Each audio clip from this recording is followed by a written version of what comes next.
Recording is on. Salut à tous, c'est Pank de la chaîne, bienvenue sur cette vidéo qui continue notre cheminement sur la méthode Silva avec Lipasco. On continue nos podcasts et cette semaine, on vous propose une réflexion pour revenir un petit peu sur l'élément de la méthode Silva, sur le corps et en l'occurrence, là, le thème qu'il y avait dans le cours qu'on a pris, le package avec Lee, c'est ce que Ed a appelé Superstars Weight Loss Secrets. Bon, en gros, c'est la perte de poids. Je me suis dit que le plus intéressant, c'est de revenir de façon générale sur l'importance du corps de façon générale, ce que peut permettre la méthode Silva par rapport à l'attention qu'on doit porter à son propre corps. Souvenez-vous, il y a une suggestion, c'est toujours faire attention à son corps, toujours à le maintenir en meilleure santé, etc. Cette notion, elle est hyper importante dans la méthode. C'est vrai que parfois, quand on commence à passer sur le 303, le 404, on peut avoir l'impression d'oublier son propre corps pour aller vers des travaux super intéressants pour développer notre intuition et puis ce qu'on appelle les cas. Mais revenir sur la base de notre temple, de nous, de l'attention qu'on porte sur nous, ça reste quand même un élément, je pense, essentiel et qu'il ne faut pas oublier parce que c'est dans les outils de base, notre corps fait partie des outils de base. Après, sa bonne santé, c'est à nous de le gérer au travers des différents outils et exercices qu'on est capable de faire avec la méthode. Qu'est-ce que toi, tu t'en penses justement? Quelle place tu mets dans la méthode Silva? Quelle est la place pour toi du corps dans la méthode Silva? Ah, intéressant, justement, parce que souvent, je me suis dit, c'est vrai, à part cette technique-là, il y a très peu de mentions de comment s'occuper de son corps. C'est contrôle mental.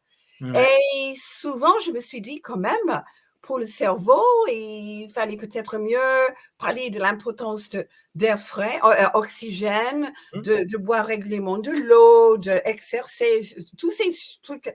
Mais jamais j'ai mention. C'est comme si on disait, bah, tous les autres experts, ils peuvent faire ce qu'ils veulent. C'est sûr, nous sommes des experts sur le contrôle mental. Mais là, effectivement, on utilise le contrôle mental pour un but qui est carrément très physique. C'est quand même partie de toutes les autres habitudes, hein, parce qu'on peut aussi utiliser la même technique pour justement les habitudes comportementales, les habitudes émotionnelles, etc. Donc oui, c'est une question intéressante. Mais je me suis dit, au départ, je me suis dit, c'est dommage, parce que je ne veux pas que les gens croient que je vais juste concentrer sur mon mental et tant pis pour mon corps. Mais en fait, je me suis aussi dit, dans le contexte de tout ce qu'on dit pour améliorer le corps physique, il y a tellement de conflits, si tu veux. Par exemple, qu'est-ce qu'on est supposé manger? Quel type d'exercice on est supposé faire? Et beaucoup des experts sont en conflit complet. Ouais. Et finalement, je me suis dit, c'est peut-être mieux, justement, qu'il n'a pas trop touché ce domaine. Il est resté dans le domaine du mental, quoi. Ouais, c'est vrai que moi, c'est une des remarques que souvent je m'étais faite à me dire, c'est marrant, le corps n'est pas au cœur de la méthode. Bon, hein, mind control, il n'a pas dit mind and body control, hein, il a dit mind control. Mais je trouve que c'est à la fois un manque et en même temps, il y a quand même tout le process de base. La relaxation, elle ne peut être que corporelle. Donc, c'est un des espèces de paradoxes. C'est-à-dire que c'est comme si, en toile de fond, on expliquait à tout le monde, soyez dans un état relâché, relaxé, physiquement parlant, pour que vous puissiez ouvrir davantage vos compétences psychiques, vos compétences mentales à un moment donné. Et constamment, tout va commencer par au moins un apaisement physique, physiologique. Vraiment ramener vers un apaisement. Mais c'est vrai, comme tu dis, et c'est amusant ce que tu as dit parce que j'ai fait un cours avec Bruce Heimer en hypnose des douleurs la semaine dernière. Et Bruce, pendant les cours, tout le temps, il était en train de dire allez boire, écoutez votre corps, respectez votre corps. N'oubliez pas, l'hypnose, c'est pas que dans votre tête, il faut que vous ayez un bon physique. Et puis, vu que là, c'était basé sur la douleur, pain management, tu vois, on a vraiment cette notion où le corps est au centre de tout. Et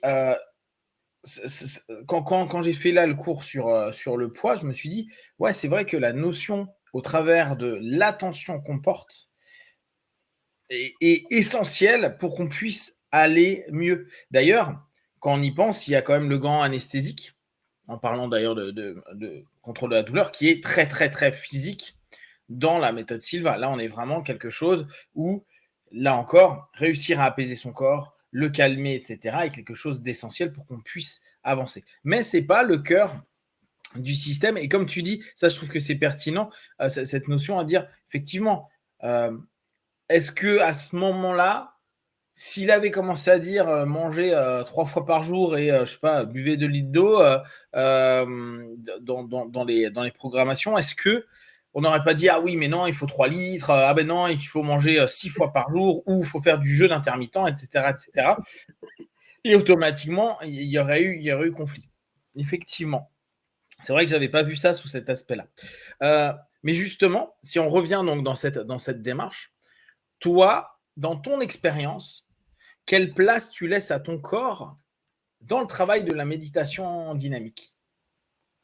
Comment tu t'associes à ton corps? Comment tu le vis? Comment tu l'exprimes? Comment tu le ressens? Comment ça... En fait, là, on va s'axer, je pense que ça peut être sympa pendant cette session, vraiment de revenir sur ce corps, notre temple. Comment toi, quel est le rapport que ça te fait? Parce que jusqu'à présent, on m'a parlé beaucoup d'intuition. Et d'ailleurs, on pourrait se poser la question, est-ce qu'il n'y a pas une intuition corporelle que parfois on oublie pour avoir une intuition visuelle, auditive, etc. Comment tu le places? Comment là, à cet instant T, quand je te pose cette question-là, qu'est-ce qui te vient en tête par rapport au corps et la méditation dynamique? Alors, même sans parler de mes croyances par rapport au corps pendant la méditation, je suis assez kinesthésique. Effectivement, quand je médite, je suis très conscient de mon corps. Si mon corps est dans une position de confort, si quand je répète certaines phrases, je sens physiquement, je sens mon cœur comme si il s'ouvre parce qu'il y a quelque chose qui me fait plaisir ou j'exprime ma gratitude ou quelque chose comme ça. Donc, pour moi, ah oui, et en plus, on dit souvent dans le miroir de l'esprit, il faut incorporer les émotions. Nous sommes quand même dans un corps physique. Il est impossible de sentir une émotion sans le sentir physiquement dans le corps. Donc, pour moi, je trouve que c'est presque automatique. Je n'ai pas besoin de penser, est-ce que mon corps est impliqué? Il est toujours présent. Et pour sortir un tout petit peu du sujet, quand tu as dit, mais en fait, la méthode Silva commence avec le corps, détend ton corps, en fait, il termine aussi avec le corps. Parce que même les cas qui est pour développer notre intuition, c'est sur les êtres humains qui ont des problèmes physiques. Et on s'occupe justement des problèmes physiques. C'est intéressant qu'on fait une sorte de boucle là. C'est vrai, c'est aller mieux et retourner dans un état de relâchement physique au départ pour possiblement dans les cas quand on les soutient, aller dans un relâchement de leurs problèmes, de leur mal-être, de leur malaise, etc., etc. Effectivement. Donc, tu vois, c'est là où c'est intéressant en réflexion, parce que moi, dans tout ce que j'ai lu actuellement, j'ai pas lu cette espèce d'orientation qu'il pourrait y avoir sur le corps. Hormis un petit peu, on va en parler là, et puis il y a un autre cours là-dessus, qui va être le côté fitness, le côté sport, où là, il y a quelques réflexions qui sont proposées. Et justement, je trouve que, je reviens sur ta réflexion de tout à l'heure, avec le corps, au niveau alors diététique, on sait qu'il y a tous ses opposés, mais avec le corps de façon générale, on va avoir, par exemple en sport, des théories. On était d'accord pendant des années et aujourd'hui, on ne l'est plus du tout. Donc là, il explique un élément pour des personnes pour perdre du poids. Et là c'est Ed qui en parle. Et il parle des types de corps, des body types. Le problème, c'est qu'il y en a de plus en plus qui disent bah non, il n'y a pas de body type. C'est une espèce de construction culturelle qu'on a mis au fur et à mesure, qu'on a dit bon, bah il y a les octomorphes, les endomorphes, je ne me souviens plus les trois, mais il y a vraiment 3 types de corps. Et c'est vrai que moi aussi, j'ai beaucoup vu ça, j'ai beaucoup lu ça. Mais il y en a en muscu qui disent ouais mais non ça n'a rien à voir quoi, ou en tout cas c'est pas un élément clé pour le programme qu'on va faire à quelqu'un. Donc effectivement dès qu'on rajoute le corps on va avoir 1001 orientations qui peuvent être différentes. Par contre le travail universel, ça va être relâchez-vous. Et là, si on revient sur le corps, pensez au quotidien, c'est à ce niveau-là qu'il faut que vous vous centriez dans vos méditations dynamiques. Quand vous ne savez pas trop quoi faire, allez simplement faire 1 fois, 2 fois, 3 fois vos méditations dynamiques pour juste relâcher. Parce que là, on le sait, et là, c'est prouvé, plus il y a de relaxation, plus il y a des hormones positives, en tout cas constructives, qui peuvent en découler, et donc un apaisement. Notre système sympathique et parasympathique qui également s'apaisent. Et ça, il y a moult études, études sur les méditations diverses qui ont été proposées. Il y a encore, il n'y a pas si longtemps que ça, je lisais, parce qu'il y avait des remises en question sur est-ce que c'est bon de faire une méditation avant une classe. Il y avait toujours cette question à dire oui, mais ça se trouve, ça les aide pas, parce que la méditation, il y a des enfants qui sont pas pour. Et ils ont encore montré que, factuellement, les classes où ils faisaient de la méditation, et dernièrement, il y a même pas 6 mois, restent quand même des classes, même si les personnes ne croient pas en la méditation, même si les personnes ne mettent pas de dogme spirituel dessus, rien que le fait de relâcher un peu le corps, de se reconcentrer, de se réorienter, de se réaligner, permettait aux enfants d'être un peu moins perturbés, un peu plus concentrés. On ne dit pas que c'est des trucs de folie, on ne dit pas que l'enfant est devenu Bouddha, on dit juste que le relâchement permet moins de tension nerveuse, plus d'acceptation, plus d'ouverture, plus de capacité à plein de choses. Et là, on revient sur, si simplement vous arrivez à vous détendre, à vous relâcher, vous créez moins de tension, vous créez donc tout, votre corps est en train d'entrer dans un état qui est plus, alors j'allais dire positif, mais je vais enlever ce mot-là, plus homéostasique, dans un état d'équilibre qui est plus juste logiquement pour nous. Donc remettre le corps au centre de nos méditations dynamiques, de nos descentes en alpha, de toutes ces notions, entrées en alpha, j'aime bien ma descente, vous savez bien, dans les entrées en alpha, etc. Et un élément qui peut être vraiment essentiel, et on va un peu le revoir sur donc ce thème-là qui était le weight loss, mais vous allez voir qu'en fait, il parle beaucoup de fitness. Donc, première chose que j'ai trouvé assez intéressant, là, c'est vraiment en notion perte de poids. Alors, souvenez-vous, il y a une technique qui est enseignée dans la méthode de perte de poids. Donc là, c'est quasiment la même, sauf qu'à la place d'utiliser le miroir de l'esprit, il continue à utiliser les 3 scènes. On sait pourquoi, on vous l'a déjà expliqué. Alors, je vais retrouver, je m'étais amusé à aller un peu traduire tout ça pour qu'en français on l'ait. Donc, on revient sur les éléments de base que vous avez déjà appris, et d'ailleurs, vous avez eu le conditionnement qui correspond. C'est ce fameux non rouge sur chaque aliment considéré comme étant à l'origine du problème.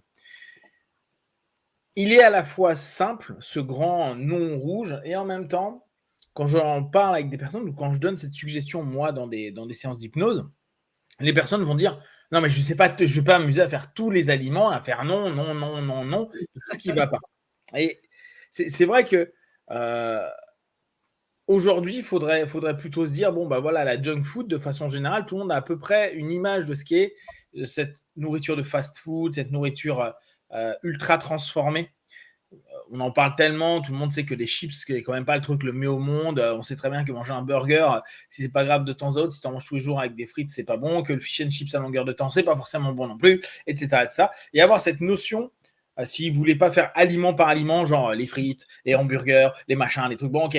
Mais par contre, cette notion globale de dire l'alimentation qu'on connaît tous, on le sait tous, on a été quand même complètement conditionné par les médias qui nous disent ça, il ne faut pas en manger. Donc peut-être cette notion déjà de vraiment prendre un instant à revenir sur ok, à partir d'aujourd'hui, c'est un grand non en rouge pour ces aliments-là, c'est important. Maintenant, un point qui est aussi important, c'est que l'être humain, il aime l'équilibre.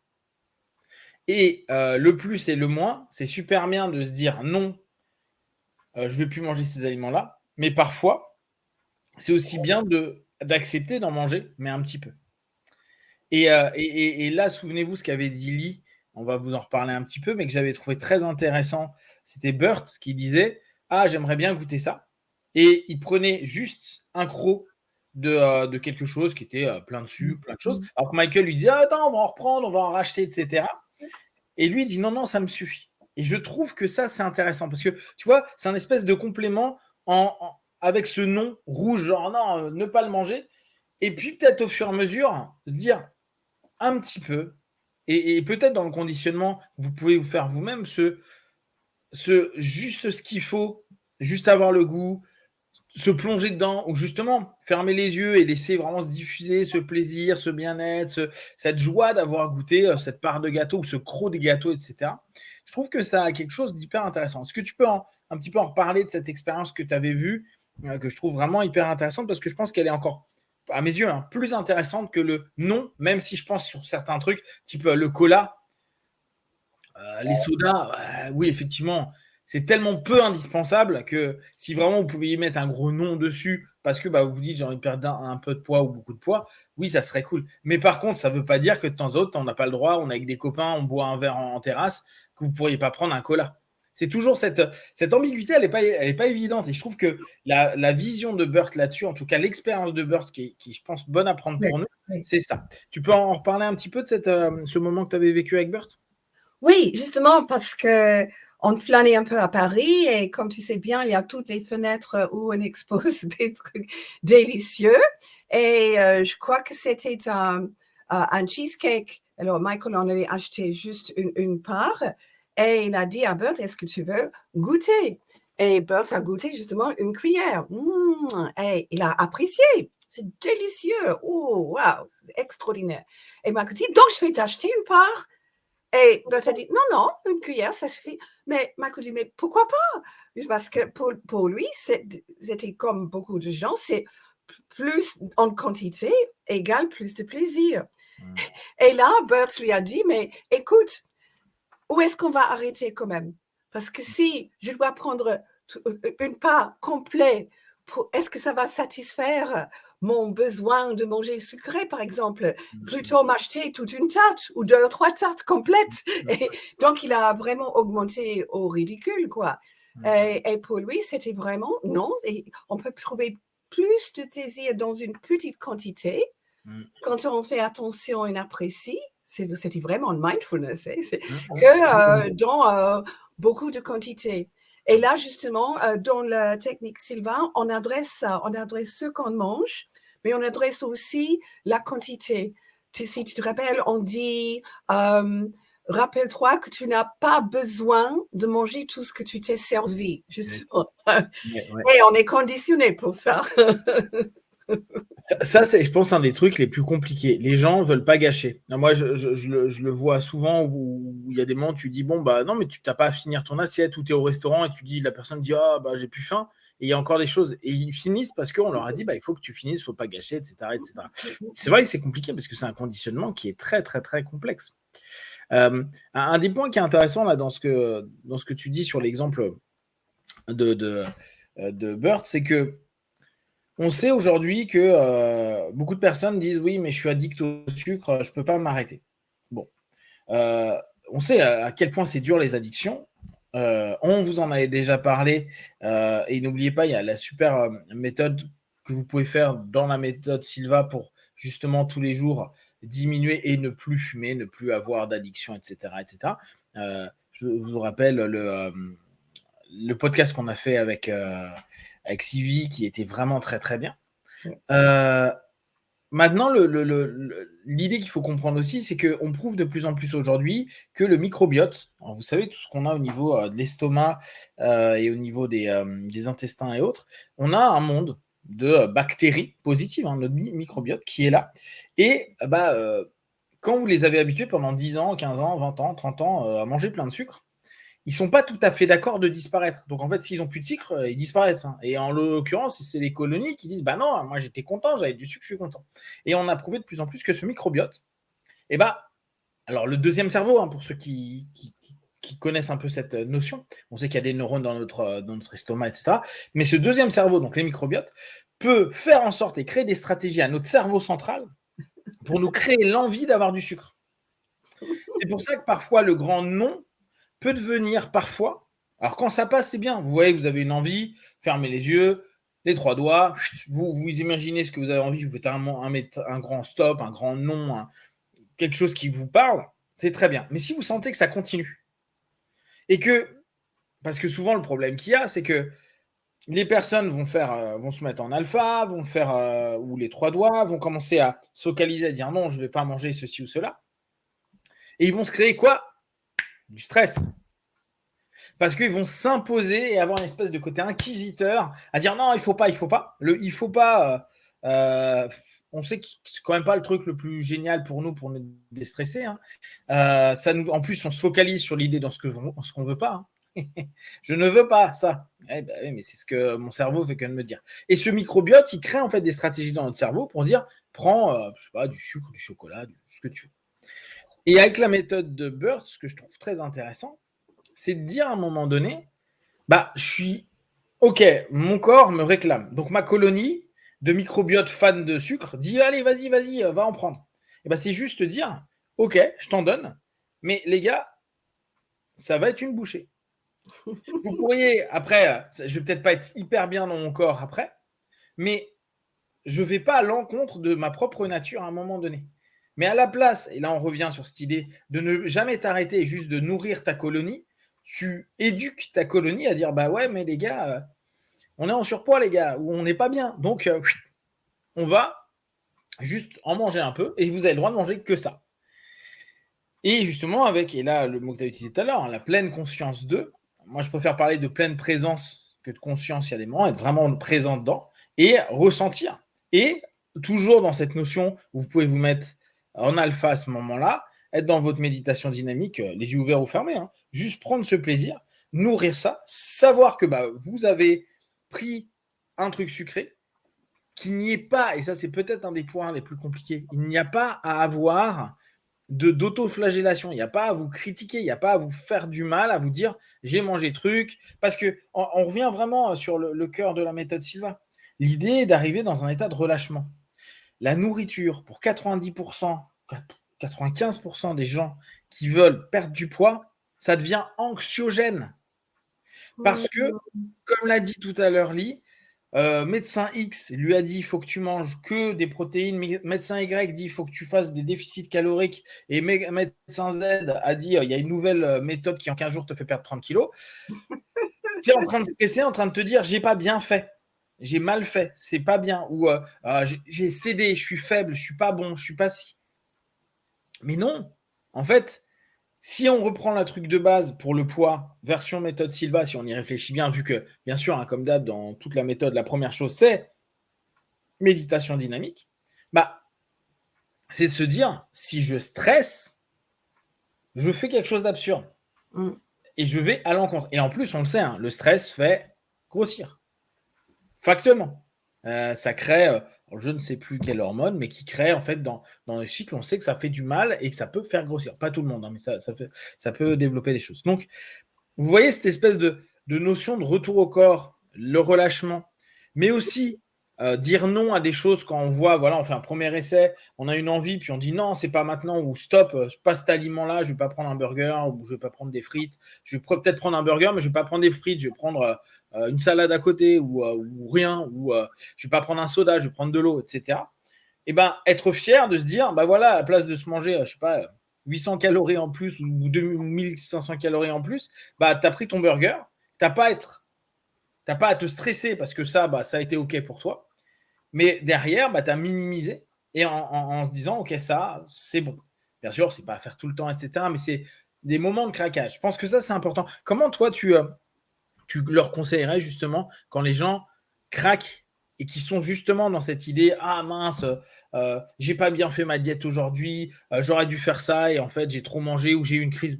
Malheureusement, il y a beaucoup de personnes qui ont de l'aérophagie. Non, c'est pas de la comment on appelle ça? En fait, où ils veulent vraiment manger complètement, ou des crises de boulimie, etc., etc. Qu'est-ce que tu leur conseillerais, toi, pour justement qu'ils ne rentrent pas dans de la culpabilisation et un mal-être? Je dirais que si vraiment tu craques et tu te trouves en train de manger quelque chose dis quand même que c'est exceptionnel et au moins apprécier à quoi ça sert justement de céder à la tentation si tu n'apprécies. Et là, je cite de nouveau le texte. Manger lentement en savourant chaque bouchée. Et là, effectivement, tu n'as pas besoin de manger des grosses quantités. Mais effectivement, comme tu dis, tu as parlé d'un effet boulimique. Les gens qui mangent avec culpabilité, ils disent « Zut, j'ai ruiné mon régime, alors tant pis, je vais encore continuer. » Et en fait, ils mangent 3-4 fois de plus de la nourriture, soi-disant interdite, quoi. Exactement. Donc, je dirais, OK, je fais exception, je mange un tout petit peu, mais au moins, je vais apprécier quand même, plutôt que se flageller parce qu'on n'a pas bien fait.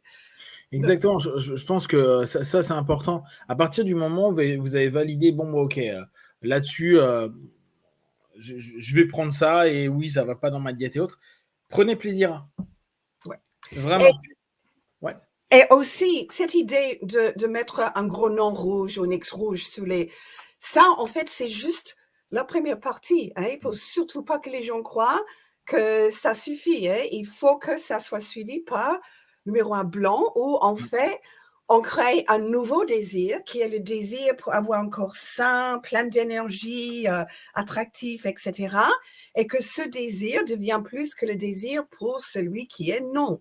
Parce que si on est dit non tout simplement, mais c'est classique.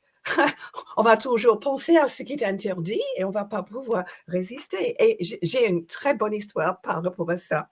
Ouais. C'était une gamme qui voulait se libérer de son désir de chocolat. Donc, elle programme avec le miroir de l'esprit, dans le miroir bleu, de manger moins de chocolat, etc.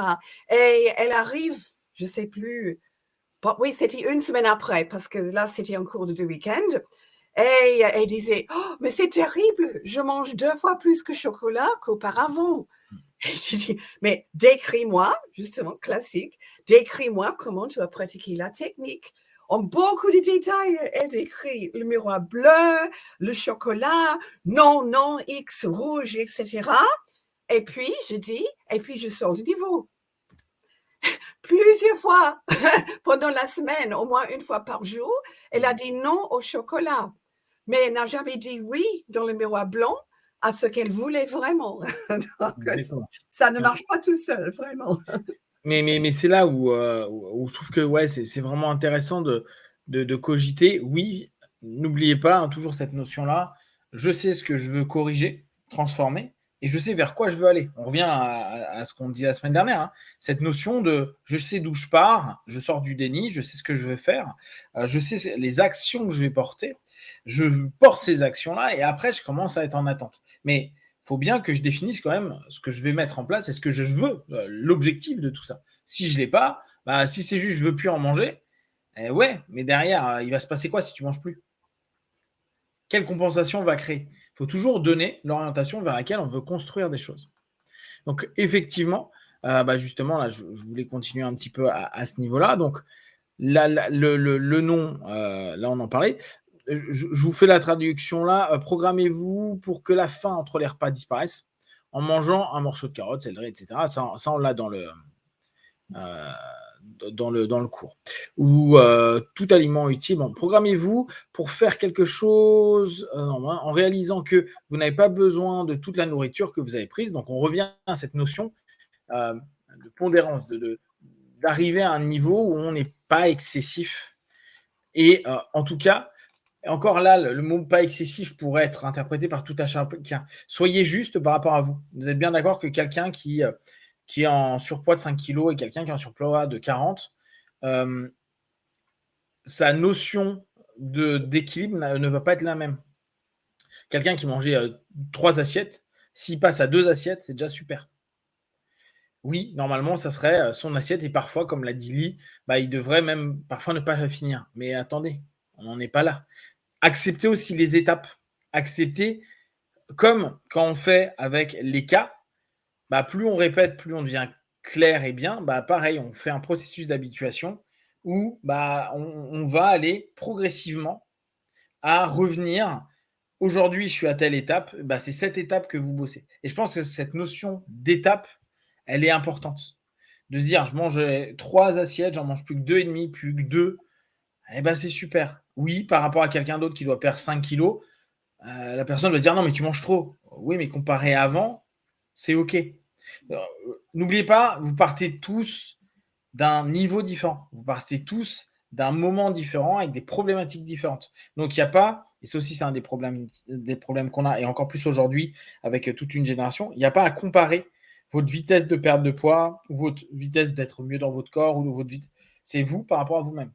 Si le copain qui fait Silva perd 10 kilos en 2 mois, tant mieux.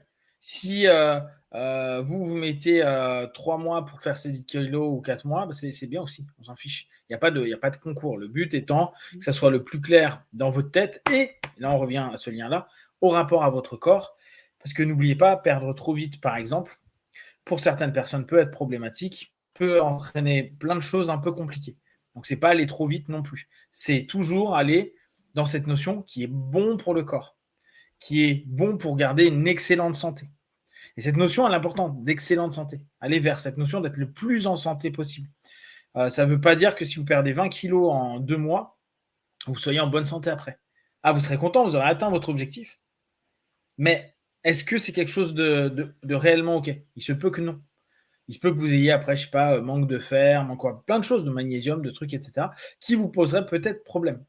Donc, et ça aussi, on va peut-être, on va s'arrêter sur ce moment-là, on va revenir, si j'y pense juste après. Pour nous, c'est de dire, n'oubliez pas que parfois, quand vous n'arrivez pas à un objectif que vous avez déterminé, il est possible que ce que vous avez déterminé ne serait possiblement pas bon pour vous. Exemple, je veux perdre 30 kilos en 2 mois. Bah, peut-être que c'est pas terrible pour le corps. Ça ne veut pas dire que vous n'y arriveriez pas. C'est peut-être que dans la méthode et dans ce travail pour être mieux avec soi-même, avec ces conditionnements de se dire je vais au mieux, je vais au plus juste, le faire, vous abîmerez, vous esquinterez et peut-être vous apporterez plus de problèmes que ce que vous vivez actuellement, même si vous êtes très mal avec ce point en plus. On va revenir dessus. Si vous avez déjà des questions sur cette première partie, vous n'hésitez pas à les partager sur Facebook, YouTube. On y répondra le plus rapidement possible. Et nous, on revient sur la deuxième partie.